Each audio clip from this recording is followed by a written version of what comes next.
मिर्चल जिले में रेणुका तिरुमला शॉप में चोरी की वारदात पेश आई। शॉप में मौजूद सीसीटीवी पर इसका मंजर कैद हो गया। दुकानदार ने शिकायत दर्ज करवाई है कि 8,000 रुपये की नकद रकम और शराब की बोतलों की चोरी की गई। पुलिस ने केस दर्ज कर लिया, तहकीकात जारी है।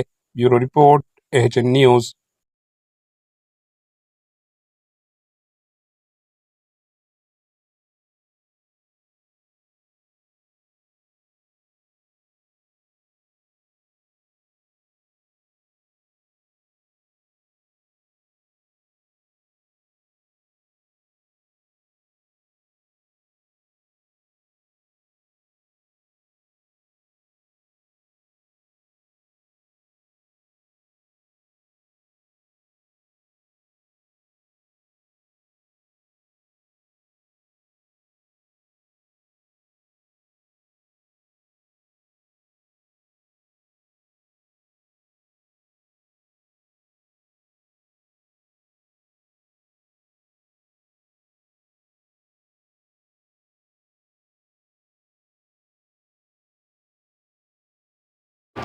एएचएन न्यूज़ को लाइक करें, शेयर करें और सब्सक्राइब करना ना भूलें।